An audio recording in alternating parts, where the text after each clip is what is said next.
My name is Margaret Thorne, and for 65 years, I lived my life under the beautiful, albeit naive, delusion that a mother's love was a bottomless well, a resource that would never run dry no matter how much was drawn from it.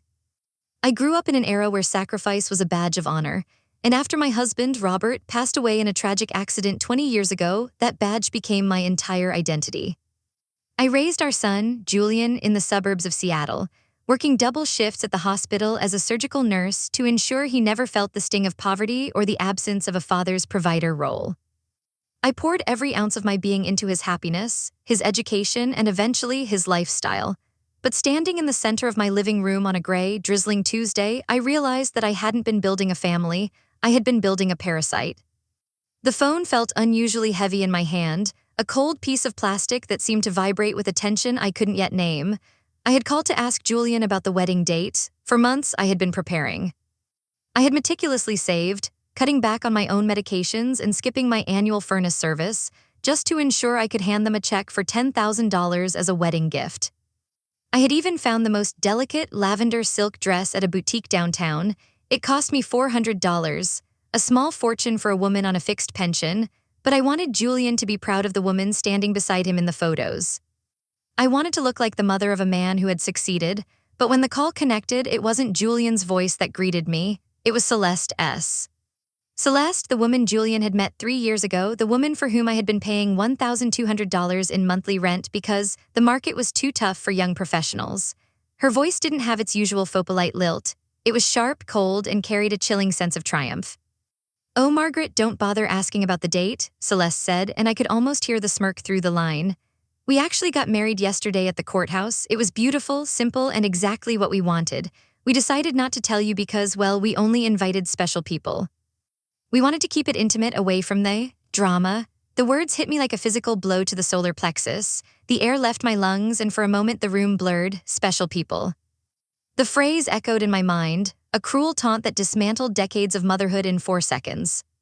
I looked at the walls of my home, the home where I had hosted Celeste for every holiday, where I had cooked her favorite meals, where I had handed over checks for her dental emergencies and car repairs. I had been the silent engine of their lives, the invisible force that kept them fed, housed, and clothed. But in the moment of their greatest joy, I was an outsider. I was not a special person. Julian. I whispered, my voice sounding like it belonged to someone much older, someone frail. "Is Julian there?" There was a muffled sound, the rustle of fabric, and then Julian's voice came on. It was a voice I didn't recognize, hollow, rehearsed, and utterly devoid of the warmth he once had as a child. "Mom, look, don't make this a big deal. Celeste is right. It was an intimate thing. We just wanted to avoid the stress of a big production. You know how weddings get. We just had a few close friends and her parents, the people who had been estranged from her for years. The people who hadn't contributed a single dime to their survival while I had drained my savings to keep their heads above water. They were special. I, the woman who had spent $91,500 on them over the last 3 years, a figure I knew by heart because I kept a ledger for my taxes, was not. Julian, I paid for her dress," I said, a sudden spark of reality piercing through my shock. "I gave her $2,000 last month because she said she needed it for unforeseen expenses. Was that for the wedding? Was I paying for a party I wasn't allowed to attend?" "It's just money, Mom," Julian snapped, his impatience flaring. "Why do you always have to make it about the money? This is why we didn't invite you. You're always so focused on what you've given us, like we owe you a seat at our table. We wanted a day about love, not about debt." He hung up. The dial tone hissed in my ear, a lonely, mechanical sound that filled the empty house. I stood there for what felt like hours, clutching the phone until my knuckles turned white. I looked toward my bedroom door, knowing that inside the closet that lavender dress was waiting. I had spent hours having it tailored. I had imagined the way the light would catch the silk as I walked Julian down the aisle. I had imagined the toast I would give, thanking God for the daughter-in-law I thought I had gained. But the reality was far grimmer. I went to my computer, my hands shaking so hard I could barely type. I opened social media, a place I usually avoided, and there it was, a flood of photos posted by Celeste's sister. They weren't at a courthouse. They were at a high-end rooftop venue overlooking the Seattle harbor. There were flowers everywhere, white peonies, the expensive kind. There was a 3-tier cake. There were at least 50 people, all clinking glasses of champagne. In the center of it all was Julian, looking radiant in a custom-tailored suit, and Celeste in a gown that must have cost 5 times the amount I had given her for bills. They were surrounded by people I didn't recognize. Special people who laughed and toasted to their future while the woman who had funded their very existence was left at home in the dark. I saw a photo of Celeste's father, a man who had walked out on her when she was 10, proudly walking her down the aisle. I saw a photo of her mother who had once called her a disappointment, sobbing with joy in the front row. They were the special ones. They were the ones who got the memories while I got the invoices. I sat back in my chair, the silence of the house pressing in on me like a physical weight. I thought about the $91,500. I thought about the retirement I had postponed, the vacations I had never taken, the house repairs I had ignored. I had treated them like a priority while they had treated me like a convenience. I was a resource to be mined, not a mother to be loved.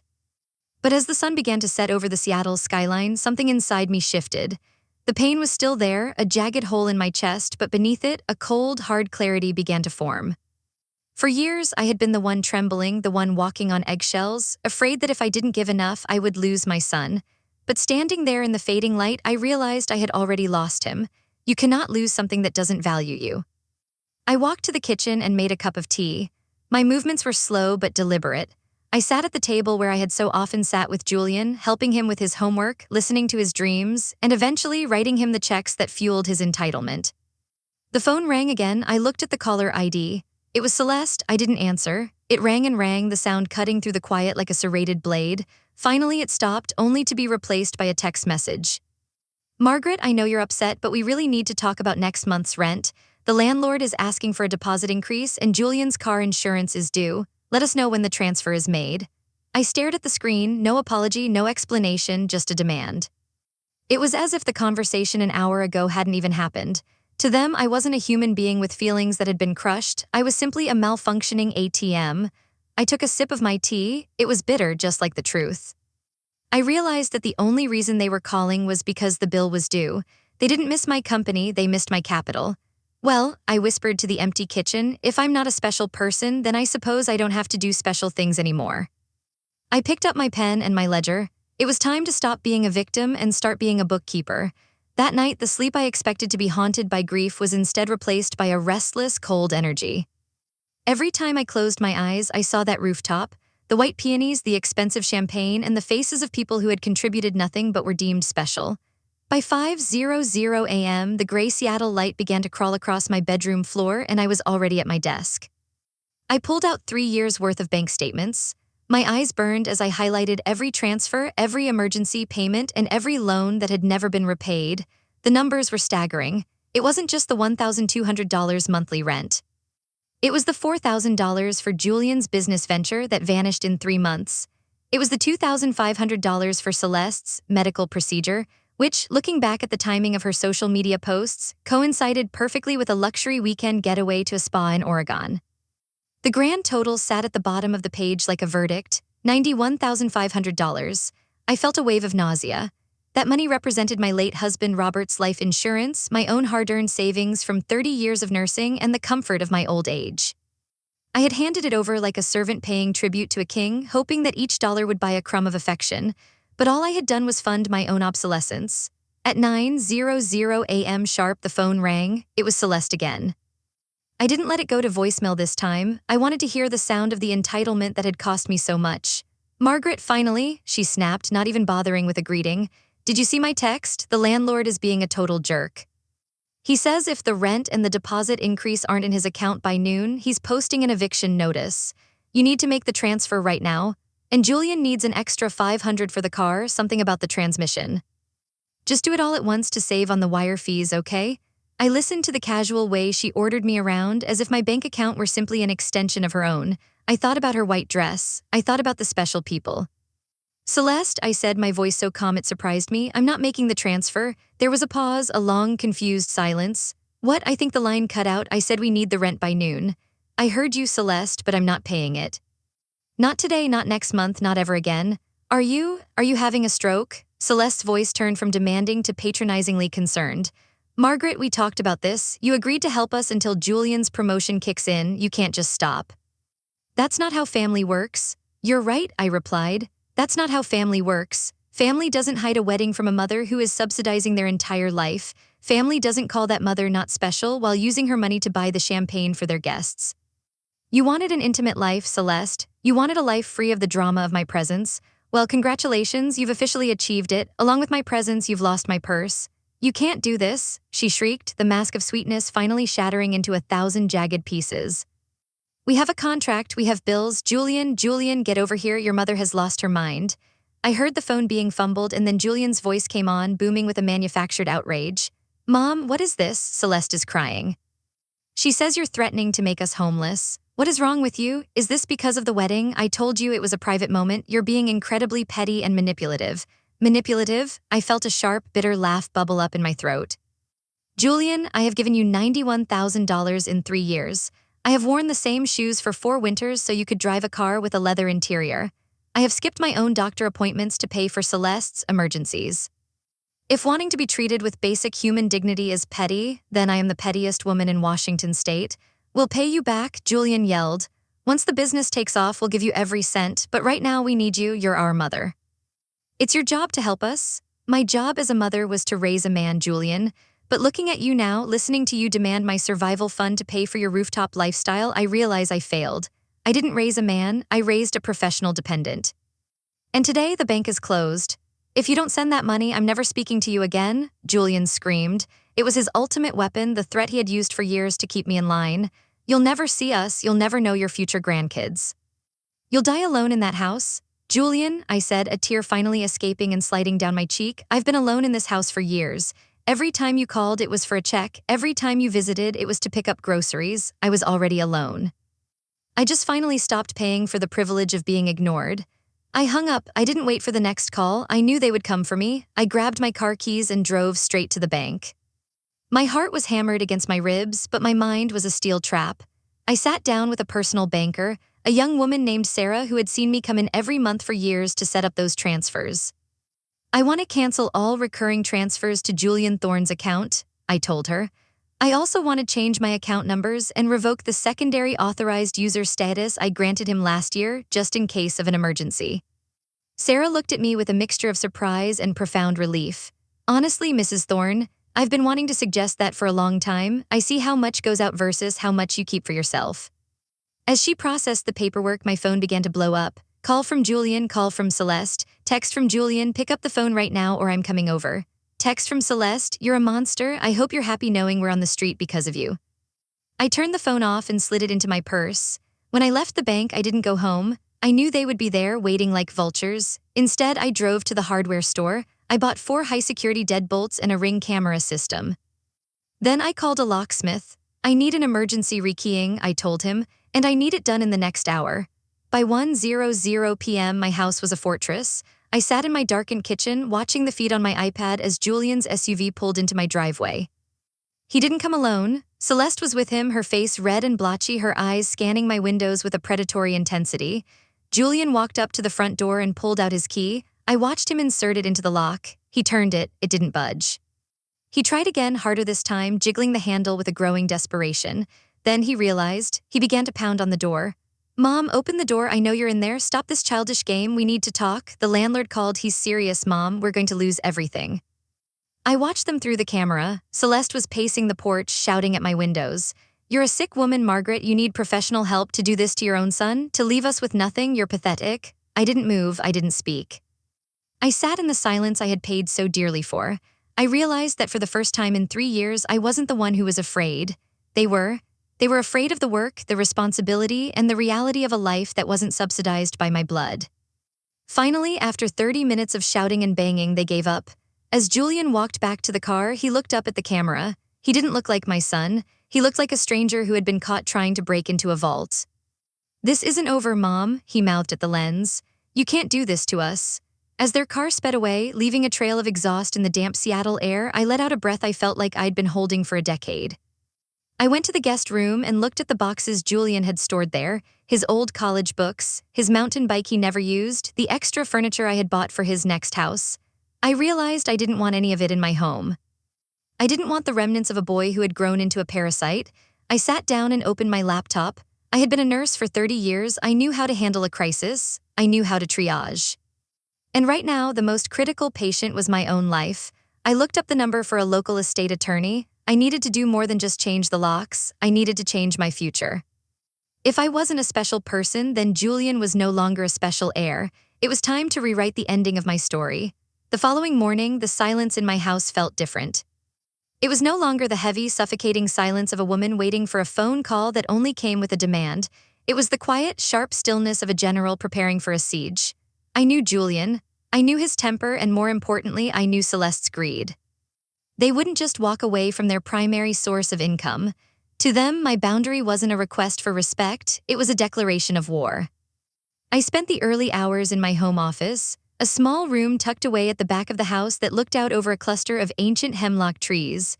I called Marcus Sterling's office. He was a man known in Seattle legal circles for two things: his meticulous attention to detail and his absolute lack of sentimentality when it came to elder exploitation. I needed both. "Mrs. Thorne," Sterling said, his voice as smooth as polished mahogany when we met later that afternoon. "I've reviewed the summary you sent. $91,000 in 3 years is a staggering amount of support for a healthy, able-bodied couple. In the eyes of the law, these are gifts. However, the attempt to enter your home after you revoked access and the threats made over the phone. That moves us into the territory of harassment. I don't want to ruin him, Marcus," I said, though my voice didn't tremble. "But I won't let him ruin me. He threatened to have me declared incompetent. He brought a specialist to my door to try and pathologize my decision to stop paying his bills." Sterling leaned back, his eyes narrowing. "That is a common tactic. They try to paint the parent as confused or unstable to gain power of attorney. Once they have that, they don't need your permission to take your money, they just take it. You did the right thing by changing the locks and the bank accounts. But we need to go further. We need to create a legal fortress around your assets." We spent 3 hours drafting a new estate plan. I removed Julian as the executor of my will. I removed him as the beneficiary of my life insurance. I placed my house into a protected trust that would, upon my death, be liquidated, and the proceeds donated to a local nursing scholarship fund. "If I am not a special person in his life," I told the lawyer as I signed the final page, "then he is no longer a special heir in mine. He wants a life without my drama, he can have it. But he doesn't get the spoils of my labor while he waits for me to die." As I walked out of the law office, I felt a strange sense of vertigo. For 30 years, every decision I had made, every shift I took, every dollar I saved was for Julian. To take that away was like removing the foundation of a building. I felt light, almost weightless, and terrified of the empty space where my purpose used to be. I stopped at a small bistro for lunch. I sat by the window, watching the tech workers and young professionals of Seattle hurry by with their $7 lattes and expensive headphones. I looked at my own reflection in the glass. I looked tired, yes, but there was a new iron in my gaze. I ordered a glass of expensive Cabernet and a steak, things I would have usually deemed too much, because that money was reserved for Julian's car payment. I ate every bite, savoring the flavor of my own independence, but the peace didn't last. When I returned home, my phone, which I had kept off, vibrated with a barrage of notifications the moment I turned it on. There were no more screams. Instead, there was a new tactic, the sob. "Mom, please," Julian had messaged. "I'm sorry, I was stressed. Celeste is pregnant. We were going to tell you at a special dinner, but then the fight happened. You're going to be a grandmother, Mom. Do you really want your grandkid to start life in a shelter because you're mad about a wedding? Please just talk to us, we need you." I sat on my sofa, the leather cool against my legs. A grandchild, the one thing I had prayed for. My heart did a slow, painful roll in my chest. For a split second, I felt the old Margaret, the one who would do anything, pay anything to be included, reaching for the bank app. "Just one more transfer," she whispered. "For the baby." But then I looked at the timestamp of the message. It was sent an hour after he had tried to break into my house, an hour after he had called me a sick woman. If they were pregnant, they had known for weeks. They had known during the wedding they didn't invite me to. They had known while they were laughing on that rooftop. They hadn't wanted to share the joy with me. They were only sharing the news now because it was the only leverage they had left. They weren't offering me a grandchild. They were offering me a hostage. I didn't reply. Instead, I called the doctor Julian had brought to my house, the one who had stood in my driveway while they tried to intimidate me. I found his office number online. "This is Margaret Thorne," I said when the receptionist answered. "I want to leave a message for Dr. Aris. Tell him that if he ever steps foot on my property again without a court order, I will be filing a formal complaint with the Washington State Medical Board regarding his involvement in an attempted unauthorized wellness check used for the purpose of financial coercion." I have the ring footage, and I have my lawyer on speed dial. The silence on the other end was gratifying. I hung up. The next few days were a blur of firsts. The first time I went to the movies alone.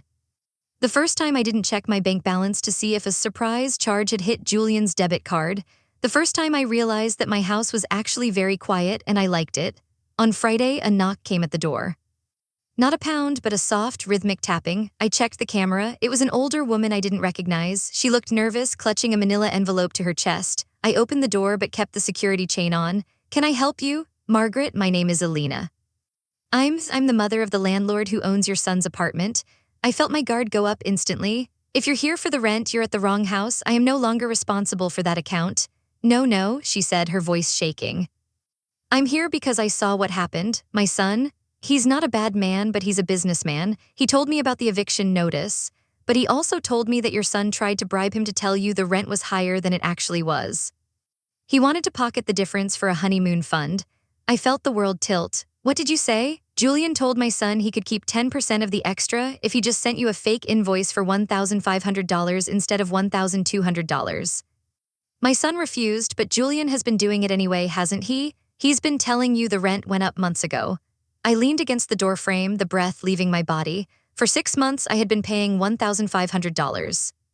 I had been giving them an extra $300 a month, thinking I was helping them survive a rent hike. They hadn't just been taking my help, they had been stealing from me. They had been lying to my face while I worried about their stability. "Thank you, Alina," I whispered. "I'm a mother too, Margaret," she said, her eyes full of pity. "And I know how much it hurts when the hands you fed try to bite you. I thought you should know the truth before you let them talk you back into their lives." After she left, I went to my kitchen table and sat in the dark. The betrayal was no longer just an emotional one, it was a criminal one. I realized then that there was no bottom to Julian's entitlement. There was no amount of money that would ever be enough because he didn't see me as a person. He saw me as a target. I pulled out my phone. I didn't call Julian. I called the real estate agent who had helped me buy this house 20 years ago. "I want to list my home," I told him, "and I want to do it fast. I want a cash buyer and I want a 30-day close." "Margaret, this is your forever home," he said, stunned. "Where will you go?" "Anywhere," I said, looking at the gray Seattle sky. "Anywhere where I am a special person to myself." I realized that as long as I lived in this house, I was a stationary target. They knew where I slept, they knew my routine. But if I sold it, if I took my $800,000 in equity and vanished, I would finally be free. The special people wanted their intimacy. Fine, they could have it, but they were going to have to pay for it themselves. The decision to sell the house felt like a final, clean break. It wasn't just about the money or the security. It was about reclaiming the space in my head that Julian had occupied for 30 years. For the next week, my life became a series of calculated maneuvers. I lived like a spy in my own hometown. I only left the house at odd hours. I kept the curtains drawn. I hired a specialized moving crew, men who were used to high-discretion jobs, to come in the middle of the night and pack the essentials. The rest of the furniture, the heirlooms, and the ghosts of my past were left for a massive estate sale. I didn't want the dining table where Julian had first lied to me about his grades. I didn't want the sofa where Celeste had sat and complained about her struggles while wearing a $200 manicure. I wanted a life that could fit into 4 high-quality suitcases. On the morning the for sale listing went live, privately as I had requested, the inevitable explosion occurred. I was sitting in my kitchen, sipping coffee and looking at a brochure for a small villa in Bonnia, France, when my iPad lit up with a Ring camera alert. Julian was back, but this time he wasn't alone. He had Celeste with him, and she was carrying a small, white envelope. They looked different, haggard, frantic. The polished veneer of the rooftop wedding couple was beginning to crack under the pressure of actual responsibility. "Mom, I know you can hear me," Julian yelled at the doorbell. "We got the notification from the neighborhood app. You're selling the house, our house. Where are we supposed to go when the baby comes? You can't just liquidate my inheritance, Margaret, that's half mine." Inheritance, the word tasted like ash. He was already talking about my life as if I were already dead and buried, merely a hurdle between him and his payday. "Margaret, please," Celeste sobbed, though her eyes remained dry and darting, looking for a way in. "I'm 10 weeks pregnant. The stress is hurting the baby. We're staying in a motel because the landlord evicted us this morning. You have 5 bedrooms, just let us move into the guest wing. We'll be quiet, we'll help out, just don't sell the roof over your grandchild's head." I felt a pang of that old, conditioned guilt. It was a physical ache, a phantom limb of my motherhood trying to reach out and pull them in. But then I remembered the $300 a month they had stolen from me through the fake rent hike. I remembered the special people. I pressed the talk button on the intercom. My voice was cold, filtered through the speaker like a broadcast from a distant planet. "The house is already under contract, Julian. A cash buyer, they close in 14 days, and it was never your house, it was Robert's and mine. You've had $91,000 of your inheritance in advance. Consider the account settled. You monster, Celeste shrieked, her face inches from the camera. You're going to let your own blood rot in a Motel 6 while you sit on nearly $1 million. Everyone in the city is going to know what kind of woman you are. I've already posted the story on the community boards. People are disgusted by you. Then let them be disgusted, I replied. They aren't the ones who paid your rent for 3 years. If they care so much, perhaps they'll offer you a room. Goodbye, Julian. Goodbye, Celeste. My lawyers will handle any further communication regarding the stolen rent funds I've documented. The mention of the stolen rent changed Julian's face instantly. The bravado vanished, replaced by a flickering, panicked look. He knew that if I went to the police with the landlord's mother's testimony and the fake invoices, he could face charges. He grabbed Celeste's arm and practically dragged her toward the SUV. As they drove away, I didn't feel the triumph I expected. I felt a deep, hollow sadness. I had raised a child who didn't know how to love without a price tag, but beneath the sadness was a bedrock of resolve. I went to my bedroom and picked up my passport. 10 days later, I was standing in a terminal at SeaTac Airport. I had no furniture, no car, and no ties. My bank account was heavy with the proceeds of the house sale, and my heart was light with the weight of my own life. I looked at the departure board, Paris. As I waited to board, my phone buzzed one last time. It was a text from an unknown number, likely a burner phone Julian had bought. You think you've won, but you're just going to die alone in a country where you don't even speak the language. And when you realize you need us, don't bother calling. We're changing our names. You'll never see this baby. You're dead to us. I looked at the message for a long time. It was meant to be a killing blow, a final curse. But as I sat there, surrounded by travelers and the hum of a world in motion, I realized it was actually a gift. He was releasing me. He was giving me the one thing I hadn't dared to take for myself, a clean slate. I didn't reply. I deleted the message, blocked the number, and then with a hand that didn't shake, I factory reset the phone. I walked to a recycling bin and dropped the device inside. Boarding for flight 220 to Paris, the gate agent announced. I picked up my carry-on and walked toward the tunnel. I wasn't a special person to Julian or Celeste. I wasn't a mother, a bank, or a safety net anymore. I was Margaret Thorne, a woman with a ticket to a place called Bonnia, a pocket full of dreams I had deferred for 30 years, and the absolute, unshakable knowledge that the best part of my life was just beginning. The plane took off, carving through the thick Seattle clouds and into the endless, brilliant blue of the upper atmosphere. Below me, the city where I had bled and cried and sacrificed began to shrink until it was nothing more than a speck on a map. I closed my eyes, and for the first time in a decade, I slept without dreaming of bills or betrayals. The transition from the life I knew to the life I was about to lead happened somewhere over the Atlantic. I sat in the business class cabin of the Boeing 787, watching the flight path on the small screen in front of me. Every mile we traveled was a mile away from the woman who had spent 30 years being a servant to the whims of a boy who never grew up. I sipped a glass of vintage champagne, a luxury I would have once considered an unnecessary expense, and for the first time it didn't taste like guilt, it tasted like sunlight. When I landed at Charles de Gaulle, the air was different. It was crisp, electric, and carried the faint scent of rain and baking bread. I didn't feel like a fugitive. I felt like a ghost who had finally been granted a body. I took the TGV train south, watching the industrial outskirts of Paris melt into the rolling, green heart of France. By the time I reached the station in Avignon, the sky was a deep, bruised purple, and the air was warm with the scent of pine and drying herbs. I had rented a small, limestone cottage on the edge of Bonnia. It was a place of golden stone and blue shutters, overlooking a valley filled with lavender and ancient oaks. The owner, a woman named Sandrine, met me with the keys. She didn't ask about my son, my past, or my bank account. She simply looked at my tired eyes and said, "Welcome, madame. Here the only thing you owe anyone is your own happiness." The first week was a detox of the soul. I woke up to the sound of cicadas instead of the dread of a vibrating phone. I walked to the village market every morning, practicing my clumsy high school French to buy a single baguette and a wedge of local goat cheese. For 40 years I had cooked for a family. Now I was learning the exquisite pleasure of feeding only myself. But the past is a persistent hunter. On my 10th day in Bonnia, I sat at a small iron table at a cafe in the village square. I had made the mistake of logging into an old email account to check a confirmation for a tour I wanted to take. There, sitting at the top of my inbox like a poisonous snake, was an email from Julian. The subject line was simply, Leo. My heart did a slow, painful roll. I opened it and a photo downloaded. It was a sonogram, a grainy, black and white image of a life that shared my DNA. Below it, Julian had written, "This is Leo. He's named after your father."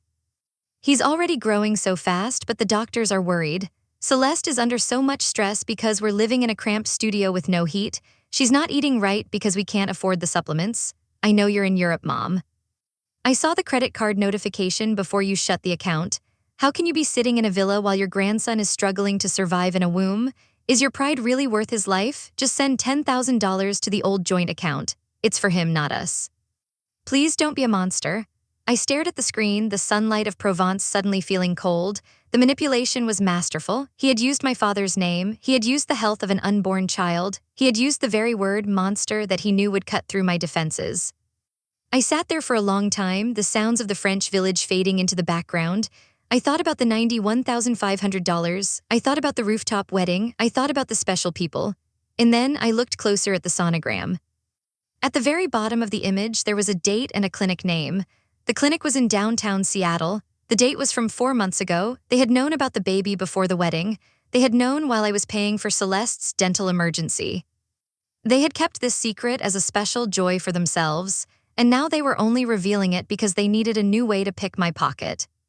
They weren't offering me a grandson. They were offering me a subscription service to a child I would only be allowed to see if the checks cleared. I felt a sudden, sharp clarity. The monster wasn't the woman who set a boundary. The monster was the man who would use his own child as a weapon to extort his mother. I didn't reply to the email. I didn't send the $10,000. Instead, I did something I should have done years ago.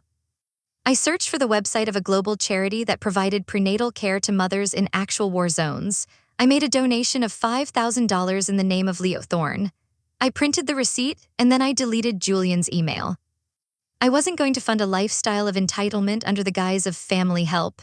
If Leo was born into a world of struggle, it would be because his parents chose pride over honesty. It was not my burden to carry. That evening, I met my neighbor, an English expat named Elinor, for a glass of wine on her terrace. Elinor was 70, a widow who had moved to France after a career in international law. I told her a little about the email, not the details, but the weight of it. Margaret, she said, her voice like a steady hand on my shoulder. A mother's guilt is a hook. If you don't unbend the hook, they will pull you back into the water every time. You aren't hurting that baby. You are refusing to participate in a lie. And sometimes that is the most loving thing you can do. But what if he grows up hating me? I whispered. Then he grows up hating a ghost, but if you stay, he grows up watching you be destroyed, which is a worse legacy. I stayed in Bania for 2 months. I watched the seasons shift, the lavender fields turning into a sea of deep purple before being harvested. I learned to speak French with a Provençal lilt. I made friends with the baker, the postman, and the old men who played pétanque in the square. I was no longer Julian's bank. I was Madame Thorne, the woman who lived in the cottage with the blue shutters and liked her coffee black. But I knew I couldn't stay forever, not because I missed Seattle, but because I realized I wasn't done growing. I had $800,000 in my account, a body that was finally healthy from a lack of stress, and a world that was vast and full of things I hadn't seen. I called Marcus Sterling, my lawyer in Seattle. Margaret, he said, sounding surprised. I was wondering when you'd check in. Your son has been persistent. He's tried to file 3 different lawsuits against the estate sale company. He even tried to contest the house sale, claiming you weren't of sound mind when you signed the papers. The judge dismissed it in minutes, but he's making a lot of noise. Let him make noise, Marcus, I said. I want you to finalize the trust. I want $100,000 set aside in a locked educational trust for Leo Thorne. He can access it when he's 18, but only if he graduates from a certified university. Julian and Celeste are to have 0 access to the principal or the interest, not a penny. And the rest stays with me. I'm moving, Marcus. I'm going to Italy, then maybe Spain. I'm going to spend my inheritance while I'm still alive to enjoy it. Good for you, Margaret, he laughed. By the way, Julian called me yesterday. He asked if I knew where you were. I told him you were on a mission to find the special people you actually liked. He didn't take it well. I hung up the phone and looked out at the Luberon Valley. The sun was setting, casting a golden glow over the stone houses and the distant vineyards. I felt a sense of peace so profound it was almost physical. I had survived the siege. I had saved the only person I was truly responsible for, myself. I walked to my bedroom and packed my 4 suitcases. I was leaving Bania, but I wasn't leaving my freedom. I was a special person and I had a whole world to see. The train journey from Avignon to Florence felt like a slow transition into a new dimension of existence. For 30 years, my life had been measured in millimeters, the distance between Julian's needs and my own exhaustion. Now it was measured in kilometers of breathtaking Italian countryside. I sat by the window of the Frexterrassa, watching the rolling hills of Tuscany emerge like a painting brought to life. I was no longer a nurse, a widow, or a bank. I was a traveler. I had rented a small apartment in the Oltrarno district of Florence, a place where craftsmen still hammered silver and the smell of roasting coffee filled the narrow alleys. My landlord was a man named Lorenzo, who greeted me with a flurry of Italian and a bottle of Chianti. He didn't ask why a woman of my age was traveling alone. In Italy, a woman of a certain age is respected, not discarded. I was Signora Thorne, and for the first time the title didn't feel like a burden. However, the piece was a fragile glass that Julian was determined to shatter. One evening, as I sat on my balcony overlooking the Arno River, my laptop pinged. It was a notification from an old Google Drive account I had forgotten to decouple. Julian had uploaded a folder named Living Conditions. I clicked it before I could stop myself. Inside were photos of a cramped, dimly lit studio apartment. There were piles of laundry, a stained mattress on the floor, and a kitchen counter cluttered with cheap ramen packets. In the center of one photo was Celeste, looking pale and disheveled, her hand resting on a clearly visible baby bump. She looked tired, her eyes hollow, staring at the camera with a look of practiced despair. The caption Julian had written was a dagger. "Is this the vision you wanted for us, Mom? Leo is kicking now, but Celeste is so weak she can barely stand. The heat went out yesterday. We're using a toaster to stay warm. I'm working 12 hours at a warehouse, but it's not enough. You have the millions from the house sale. Does it sleep well at night while we freeze?" I felt the old, familiar panic clawing at my throat. I looked at the photos of the cold apartment and felt the urge to call them, to fly back, to buy them a condo, to make it all okay. That was my programming. That was the script I had followed for 3 decades. But then I looked closer at the photos. In the reflection of a toaster in one of the kitchen shots, I saw something. It was a shopping bag, a distinctive bright orange bag from a high-end designer boutique in downtown Seattle. A bag from a store where a single scarf costs $400. I zoomed in. Beside the bag was a receipt. Even though it was blurry, I could see the total, $1,250. They were freezing in a studio apartment while buying designer accessories. They were using the ramen and the stained mattress as props in a stage play designed to extract more money from the woman they had cast out. The poverty was a costume, the designer bag was the reality. The realization didn't make me sad this time, it made me furious. I realized that Julian wasn't just a spoiled child, he was a con artist and I was his favorite mark. He was using the image of his unborn son to run a scam on my heart. I didn't reply. Instead, I took a screenshot of the designer bag in the reflection and sent it to Marcus Sterling with a simple note. "Keep this for the file. The poverty is a performance." Then I permanently deleted the Google Drive account and changed my email one last time. I spent the next month in Florence immersing myself in the Renaissance. I stood before Michelangelo's David and marveled at the strength of a single figure standing against a giant. I felt a kinship with that marble man. I was standing against the giant of my own past, the giant of my own guilt. I met a group of expatriates at a local library, women from England, Germany, and America who had all chosen to redefine their third act. We called ourselves the Survivors. One evening, over a dinner of wild boar ragu and local wine, I shared my story. I didn't hide the $91,500. I didn't hide the special people comment. "You aren't a monster, Margaret," said Clara, a retired school teacher from Ohio. "You are a pioneer. You are showing them that a woman is not a resource to be exhausted. You are teaching them the most valuable lesson they could ever learn, that the world does not owe them a living. But will he ever forgive me?" I asked, the mother in me still flickering. "Forgiveness requires an acknowledgement of fault," Clara said firmly. "Julian doesn't think he's at fault, he thinks he's a victim.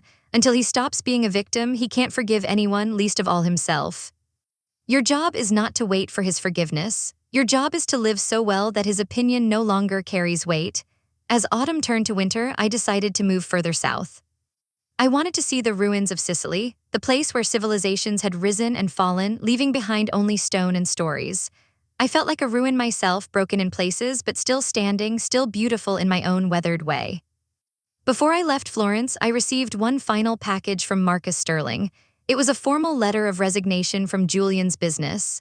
Since I had stopped the funding, the shell company he had created to manage his ventures had officially gone bankrupt. Julian had been forced to take a real job, a warehouse position at a shipping company. Marcus included a small note. "He's working, Margaret, really working. He called me to ask if you'd pay for a lawyer to fight the bankruptcy. I told him you were busy in Italy." He hung up. He didn't scream this time, he just sounded tired. I folded the letter and put it in my journal. I felt a strange sense of hope. Not hope that he would come back to me, but hope that for the first time in his life, Julian Thorne was experiencing the weight of his own choices. He was learning that a dollar earned is worth more than $1,000 given. I looked at the Silver Arno River one last time. I was 65 years old, and I was just beginning to understand what special really meant. It wasn't about being invited to a rooftop wedding. It was about having the strength to walk away from a table where love wasn't being served. I packed my 4 suitcases and headed for the train station. Sicily was waiting, the sun was waiting. And for the first time in my life, I didn't feel like I was running away. I felt like I was finally, at long last, arriving. Sicily felt like the edge of the world, and in many ways, it was the edge of mine. I settled into a small, whitewashed villa in Taormina, perched precariously on a cliff overlooking the Ionian Sea. Mount Etna loomed in the distance, a silent, smoking sentinel that reminded me every day that beneath a calm surface, there is always fire. In Taormina, the days were long and filled with the scent of citrus and sea salt. I spent my mornings wandering through the ruins of the ancient Greek theater, sitting on the stone tiers where thousands had watched tragedies unfold for centuries. I realized that my own tragedy, the betrayal by my only son, was merely a whisper in the grand theater of human history. Mothers had been betrayed before, and sons had been lost to greed since the dawn of time. I wasn't unique in my pain, which strangely made it easier to carry. However, the ghost of Julian Thorne was not done trying to pull me back into the abyss. In early December, a letter arrived at my villa. It hadn't come through the mail, it had been hand-delivered to the local post office by a private courier service. It was a formal, heavy envelope with the letterhead of a high-end law firm in Seattle. My heart constricted. Had he done it? I wondered. Had he finally found a way to sue me for his inheritance?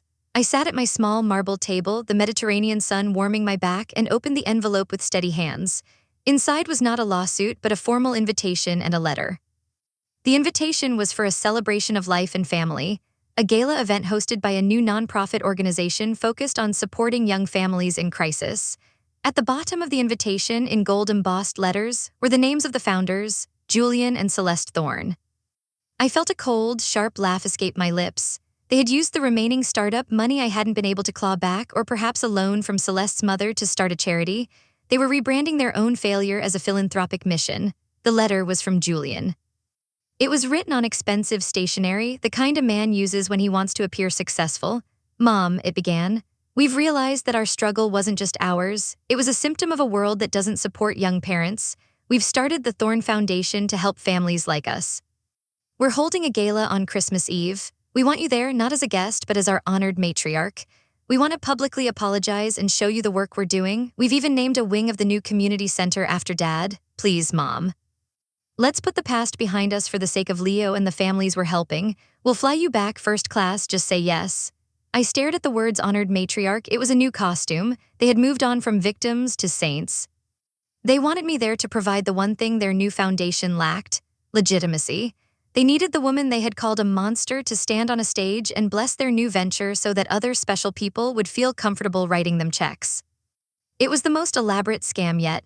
I looked at the invitation, then at the smoking peak of Etna. For a moment, I imagined the scene. Me in my lavender silk dress, standing under crystal chandeliers while Julian gave a speech about family values. I would be the trophy they displayed to prove they were redeemed, and once the cameras were off, the hand would go out again. "Mom, the foundation needs a bridge loan for the family's mom for Leo's." I picked up my pen. I didn't write a long, emotional letter. I didn't list their sins or my grievances. I had moved past the need for them to understand my pain. I wrote, "I am currently attending a gala of my own. It's a celebration of a woman who finally learned that her worth is not a charitable donation. I wish your foundation the success it deserves based on the honesty of its founders. Do not contact me again. I have already found my family among people who do not require a first-class ticket to love me." I sent the letter back via the same courier. As I watched the man drive away down the winding mountain road, I felt a profound sense of closure. They had tried to buy my soul back with a gold-embossed invitation, and I had simply declined the RSVP. That Christmas Eve, I didn't spend it in a ballroom in Seattle. I spent it in a small stone church in the heart of Taormina. The air was thick with the scent of incense and beeswax. The local choir sang Astro del Ciel, Silent Night, in voices that sounded like they were carved from the mountains themselves. I sat next to Isabella, a local woman who had lost her husband the same year I lost Robert. We didn't speak the same language fluently, but when we shared a piece of panettone after the service, we understood each other perfectly. I wasn't an honored matriarch. I was a friend, I was a neighbor, I was a woman who belonged to herself. When I returned to my villa, I looked at my phone. There were no messages, no alerts. Julian had finally realized that the vault was not just closed, it had been moved to a location he could never find. I went to my balcony and looked out at the sea. The moon was a silver crescent reflected in the black water. I realized that for the first time in 30 years, I didn't feel the weight of the $91,500. It was just a number now, a fee I had paid for my own education. I had learned that love is not a transaction and family is not a debt. I picked up a book of Italian poetry I had been struggling to translate. I found a line that stayed with me: La libertà è grave il profumo dell'anima. Liberty is the perfume of the soul. I took a deep breath of the cool Sicilian night. The scent of jasmine and salt filled my lungs. My soul finally smelled like freedom. I was 66 years old now. I had traveled from the rainy streets of Seattle to the sun-drenched cliffs of Italy. I had lost a son, but I had found a woman I actually liked. I had been unspecial to the people I loved most, but I had become extraordinary to myself. I closed the book and turned out the lamp. Tomorrow I would wake up and decide where to go next. Perhaps Greece, perhaps Portugal. The world was large, and for the first time I wasn't afraid to be small in it. The Sicilian winter was mild, but the air held a certain clarity that seemed to sharpen my resolve with every passing day. I had survived the gala attempt, the final gambit of a desperate son. But as January arrived, I realized that true freedom wasn't just about moving across the globe. It was about the silent internal work of letting go. One morning, while sitting at a cafe in Syracuse, I received a notification from a Google alert I had set months ago for the Thorn Foundation. I expected to see photos of a successful charity event. Instead, the headline read, "Local Charity Investigation. The Thorn Foundation faces allegations of financial irregularities."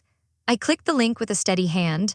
The article detailed how Julian and Celeste had raised over $50,000 from local Seattle donors during their Christmas gala. However, within weeks, a whistleblower, a young volunteer they had hired, noticed that the funds intended for struggling families were being used to pay off Julian's personal credit card debts and a lease on a new luxury SUV. The foundation had no legal nonprofit status. It was a sham. The Seattle police were involved. The donors were furious. Julian and Celeste were being sued for fraud. I sat back, the bitter taste of my espresso matching the news. I didn't feel a sense of "I told you so." I felt a deep, profound pity. Julian had been given every opportunity to build a real life. He had the $91,500 I had given him over the years. He had the education I had worked double shifts to provide, but he had chosen the shortcut every single time. He had tried to build a house out of sand and was shocked when the tide came in. That evening, a final email arrived. It wasn't through a lawyer or a courier. It was from Julian's personal account, sent at 3:00 a.m. Seattle time. "Mom, they're going to arrest us. The lawyers say we need $25,000 for a retainer just to stay out of jail while we fight this. It was a mistake, Mom. We just got behind on our own bills and used a little of the foundation money, intending to pay it back. We're not criminals, we're parents. Leo is 6 months old now. He's crawling, Margaret. He has your smile. Do you want him to visit his father in a prison cell? Please, this is the last time I'll ever ask. Just $25,000 for Leo. Save us." I looked at the screen for a long time. I looked at the words "save us." For 30 years, that had been my job. I had saved him from bad grades, from car accidents, from debt, and from his own poor choices. Every time I saved him, I was actually disabling him. I was teaching him that there were no consequences in his world because Mom would always be the safety net.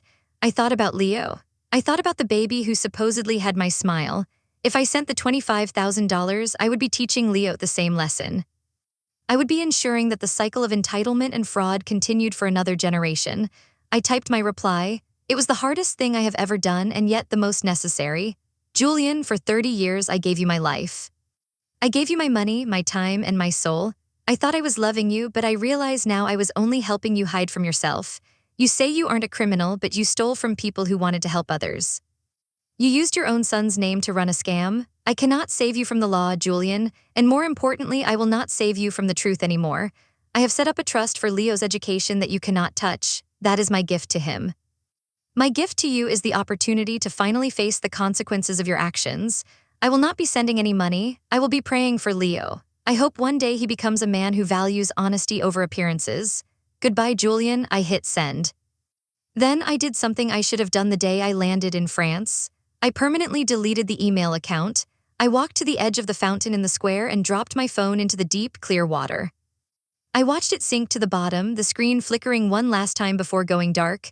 I spent the next month in total anonymity. I traveled to the island of Ortija. I stayed in a convent that took in travelers. I helped the sisters in the garden, my hands stained with the rich, dark soil of Sicily. I didn't check the news. I didn't look for the thorn foundation. I focused on the weight of a tomato in my hand, the taste of fresh bread, and the sound of the bells at dawn. In February, I received a letter through Marcus Sterling. It was a news clipping. Julian and Celeste had taken a plea deal. They were given 3 years of probation and ordered to pay full restitution. They had lost everything: the SUV, the foundation office, their reputation. They were back in a small apartment, working menial jobs to pay back the people they had swindled. Marcus added a handwritten note. Julian asked me if I knew where you were. I didn't tell him, but I did tell him that you were finally living. He didn't say anything, Margaret. He just nodded and walked away. I think for the first time, he finally understands that the bank is truly permanently closed. I folded the clipping and put it in my journal. I felt a strange sense of peace. The storm had passed, the wreckage was being cleared, and I was still standing. I decided it was time to move again. I wanted to see the mountains of Switzerland. I wanted to see the snow and the pines and the clean, cold air. I packed my 4 suitcases. They felt lighter now, as if the weight of the past had finally evaporated. As I boarded the train to Milan, I looked at my reflection in the window. I saw a woman with silver hair and eyes that had seen too much but were now clear. I saw a woman who had been unspecial to her son but who was now extraordinary to herself. I was 66 years old. I had $750,000 in the bank, a heart that had been broken and mended, and a future that belonged to no one but me. I sat back in my seat and watched the Italian coast disappear. I thought about the lavender dress I had left behind in Seattle. I thought about the $91,500. It wasn't a loss anymore. It was the price of my tuition. I had graduated from the School of Sacrifice with honors. I pulled out a new notebook and wrote on the first page, The Life of Margaret Thorne, Chapter 1. I smiled as the train accelerated. The past was a story I had finished reading. The rest of the book was a blank page, and I had a very expensive pen in my hand. The train journey toward the Swiss Alps felt like a physical ascent out of the wreckage of my old life. As the tracks climbed higher into the crisp, thin air of the mountains, I felt the heavy humidity of my past, the damp Seattle nights and the suffocating guilt finally evaporate. I checked into a modest but elegant hotel in Zermatt, a place where the Matterhorn stood like a jagged diamond against a sky so blue it looked painted. I spent my days walking the mountain trails. My legs, once tired from long hospital shifts and the weight of worry, grew strong. I bought a pair of professional hiking boots and a high-quality camera. I began to document the world as I saw it, the way the light caught the ice on the glaciers, the resilience of the alpine flowers pushing through the snow, and the solitary majesty of the eagles soaring above the peaks. I was no longer a nurse or a bank. I was an artist of my own life. However, the final test of my resolve came in the form of an unexpected letter. It hadn't come from Julian or Celeste, nor from a lawyer. It came from a woman named Diana, a distant cousin of Robert's whom I hadn't spoken to in years. She lived in a small town outside of Seattle and had always been a woman of quiet observation. Margaret, the letter read. I know you've moved on and I respect your silence, but I thought you should know that I visited Julian last week. He didn't ask me to write this, but I saw something that stayed with me. They are living in a tiny basement apartment. Julian is working double shifts at the shipping docks and Celeste is working part-time at a local library. But that's not why I'm writing. I saw Julian with Leo. He was tired, Margaret, truly exhausted, but he was sitting on a plastic mat, patiently helping the boys stack wooden blocks. He wasn't talking about foundations or first-class flights, he was just a father. For the first time, he looked like Robert, not in his face, but in the way he stood his ground. I think the man you wanted him to be is finally starting to grow, but he had to hit the dirt to find his roots. I sat on my balcony in Zermatt, the cold wind biting at my cheeks, and I cried. They weren't the hot, angry tears of betrayal, nor the desperate tears of a victim.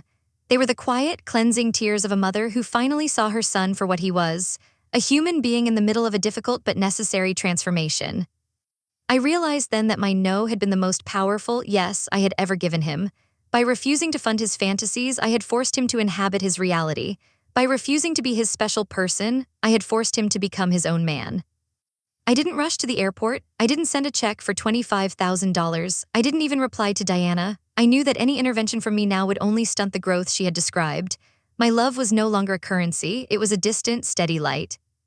I went to a local woodcarver in the village. I commissioned a small, hand-carved eagle, its wings spread wide, crafted from Swiss pine. I had it shipped to the address Diana had provided with a simple note addressed to Leo, for your first room. May you always know that the highest peaks are reached by those who learn to fly on their own. With love, grandmother. I didn't sign it Margaret Thorne the bank. I signed it as a woman who knew the value of the climb. That evening, I sat in the hotel lounge by a roaring fire. I struck up a conversation with an older gentleman from Norway who was traveling to see the glaciers before they receded. We talked about history, about the beauty of the cold, and about the strange paths lives take. You have a very peaceful way about you, he remarked, like someone who has won a very long war. I didn't win, I said, watching the sparks fly up the chimney. I just chose to stop fighting on a battlefield that didn't belong to me. As the clock struck midnight, I realized it was my 67th birthday. I was alone in a foreign country, thousands of miles from the child I had birthed and the life I had built for 40 years. By society's standards, I should have been a figure of pity, a lonely grandmother forgotten in the mountains.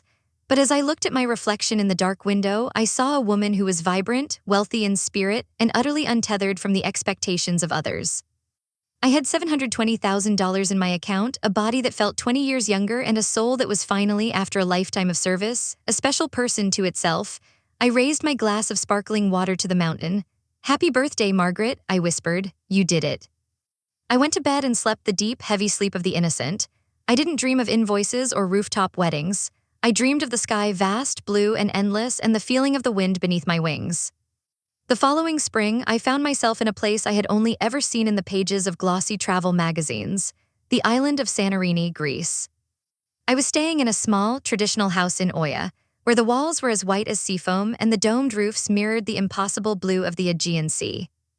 From my terrace, I could see the caldera, the remnant of a massive volcanic eruption that had changed the world thousands of years ago. It was a place born of destruction, yet it was the most beautiful thing I had ever seen. I spent my mornings sitting on the caldera's edge with a sketchbook. I wasn't just drawing the landscape, I was mapping my new life. Every line of my pencil felt like a signature on a new contract with the universe. I had spent 65 years as a supporting character in everyone else's story, the tireless nurse, the devoted widow, the bottomless bank of a mother. Now, at 67, I was the protagonist. One evening, as the sun began its slow, golden descent into the sea, I decided to perform a final ritual. I had kept one small item from my life in Seattle, a digital thumb drive that contained every bank statement, every fake invoice Julian had sent, and the rooftop wedding photos that had once broken my heart.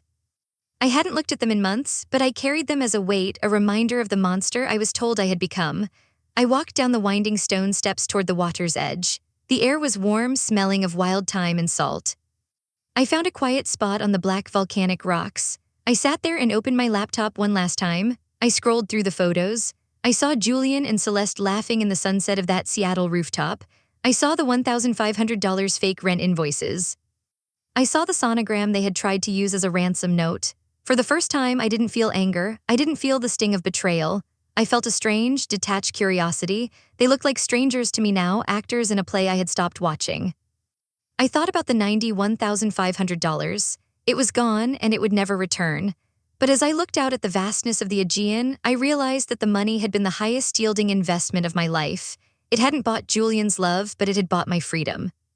It had bought me this terrace in Greece, my health, and the clarity to know that my value was not tied to my utility. I selected the folder labeled The Past. I didn't hesitate. I dragged it to the trash bin and clicked Empty Trash. Are you sure you want to permanently delete these items? The computer asked. Yes, I whispered to the wind. I am absolutely sure. I closed the laptop and felt a literal lightness in my chest, as if a leaden anchor had finally been cut from my heart. I took the thumb drive, walked to the edge of the pier, and threw it as far as I could into the deep, dark blue of the caldera. I watched the small ripple it made before the ocean swallowed it whole. It was over. The ledger was balanced. The debt was canceled. As I walked back up the stairs to my villa, my phone, a new one with a number only Marcus and Diana had, vibrated. It was an image from Diana. It was a photo of Leo. He was a toddler now, standing in a small patch of grass behind their basement apartment. He was wearing the hand-carved eagle I had sent from Switzerland. He wasn't in a designer outfit, he was in a simple cotton shirt. He was smiling, a real, gap-toothed, joyous smile. Behind him, partially out of focus, was Julian. He was wearing work clothes, his face tanned and tired, but he was looking at his son with a pride that didn't involve a camera or a gala. I didn't feel the need to fly back. I didn't feel the need to call. I simply looked at the photo and whispered, "Grow well, Leo, grow strong, Julian." I was no longer the special person they needed to survive. I was the grandmother who lived in the White House on the cliff. I was the woman who had said no so they could learn to say yes to their own lives. That night, the village of Oya celebrated a local festival. There was music, the frantic, joyous strumming of the bouzouki, and dancing in the streets. I found myself in the middle of a circle of people, some locals, some travelers like me. An old man took my hand and we moved together in the rhythmic, ancient steps of the Sirtaki. I wasn't the best dancer and my breath came short in the warm night air, but I laughed until my sides ached. I wasn't Margaret the nurse or Margaret the ATM. I was Margaret the free. I returned to my villa long after midnight. I stood on the balcony and looked at the stars. They were the same stars that Robert and I had looked at 30 years ago in our backyard in Seattle, but the woman looking at them now was someone Robert would have been proud of. I hadn't just survived his loss, I had survived the loss of the son we had raised together. I had survived the death of my own illusions.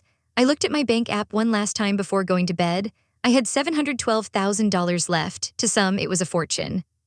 To me, it was a map. I had already booked a trip to Kyoto for the cherry blossom season. After that, I was thinking of a boat journey down the Nile. I was 68 years old and my life was not winding down. It was revving up. I was a woman of means, a woman of experience, and a woman of absolute sovereignty. I pulled the white linen sheets up to my chin. The sound of the waves against the rocks below was a steady, rhythmic pulse. It sounded like a heartbeat, my heartbeat. Only special people, Celeste had said. She was right, I was a special person. I had walked through fire and come out not as ash but as gold. I had learned that the most special thing you can do for the people you love is to stop letting them destroy you. I closed my eyes and let the warmth of Greece carry me into a deep, peaceful sleep. Tomorrow, the sun would rise over the caldera and I would be there to see it. I would have my coffee, I would take my sketchbook, and I would walk toward the horizon. I was Margaret Thorne, I was free, and the world was finally beautifully mine.